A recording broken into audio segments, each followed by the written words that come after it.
رکھنے والا ملک بھی آج اگر ہم اپنے ملک سے اس کو کمپیئر کریں نا، تو جہاں کہیں بھی تیل کے ذخائر پر امریکہ کی طرف سے حملہ کیا جاتا ہے، جو روڈوں پر آگ لگ جاتی ہے ایران میں، 2 گھنٹے کے اندر اس روڈ کو ریپیئر کر دیا جاتا ہے.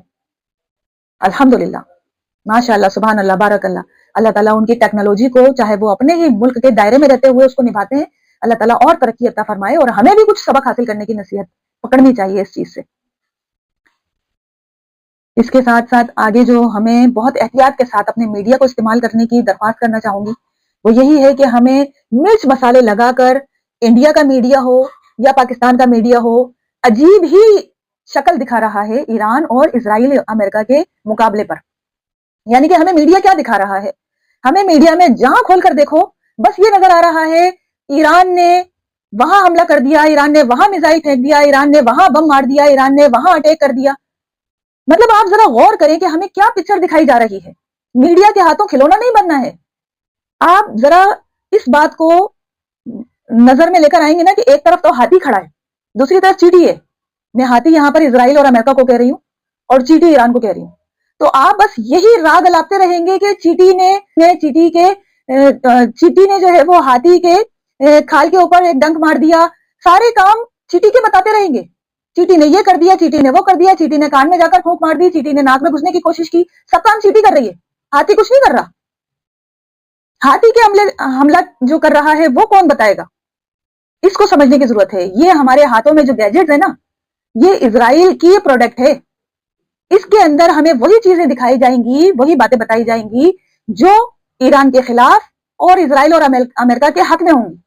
بس ان ساری چیزوں کو اپنے مائنڈ کو روشن کرتے ہوئے اب ہمیں میڈیا کو لے کر چلنا ہے.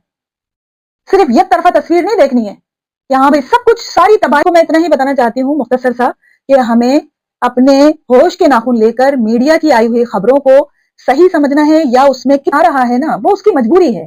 جس طرح مسز قیوم رضیہ باجی نے ابھی کہا ہے کہ امریکہ کو اڈے دیے ہوئے ہیں عرب ممالک نے.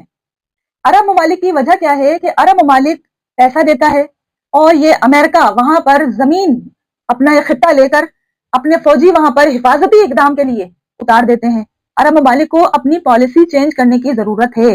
اب تو آ کر اپنے ہوش کے ناخن لینا چاہیے کہ ہم نے امریکہ کو اپنے ملکوں کی حفاظت کے لیے نہیں بلانا چاہیے. سعودیہ میں، دبئی میں، یہ جتنے عرب ممالک ہیں نا، انہوں نے اپنی زمین کے خطے دیے ہوئے ہیں امریکہ کی فوج کو، اور نام یہ ہے کہ وہ ان کی حفاظت کریں گے. اب دیکھیں وہی حفاظت ان کے گلے پڑ گئی. اگر ایران جوابیہ اٹیک کرتا ہے تو وہ اٹیک تو کرے گا امریکہ کے فوجیوں کے اوپر، لیکن حملہ ہو جائے گا دبئی میں. اب معاملہ یوں کر کے بیٹھ گیا. لیکن پھر بھی بہت اچھی بات ہمیں یہ نظر آتی ہے کہ بیچ میں جو معاملے کو صلح صفائی کروانے والا پاکستان ہے، اس نے بہت بہترین کردار ادا کیا.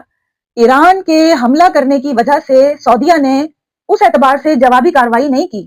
یہ ایک بہت خوش آئین بات ہے کہ پاکستان نے ان کے مذاکرات اس اعتبار سے سنبھالے ہوئے ہیں. ادروائز تو یہ ایران اور مسلمان ممالک کی جو 60% بجٹ لگتا ہے، اب ہمیں اس بات کی شکایت نہیں کرنی چاہیے کہ پاکستان کا اتنا بھاری بجٹ پاکستان کی فوج پر خرچ کیا جاتا ہے.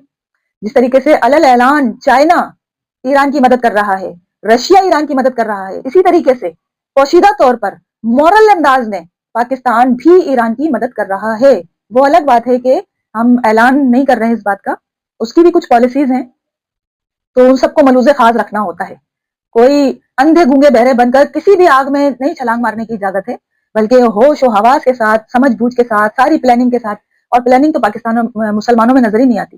ہاں وہ لوگ دیکھیں کس طریقے سے یورپین طاقت ہے یا اسرائیل ہے، امریکہ ہے، کس طریقے سے تمام ممالک کو اپنا اتحادی بنا کر پھر کسی ایک چھوٹے سے چوزے کے اوپر حملہ کرنے کے لیے چڑھ جاتے ہیں. یہ ان کا طریقہ کار ہے ہمیشہ سے. اور ہم اتنے بیوقوف ہیں، ہم کہتے ہیں چاروں طرف سے جو آ جائے ہم نے تلوار گھمانی ہے. یہ طریقہ ٹھیک نہیں ہوتا.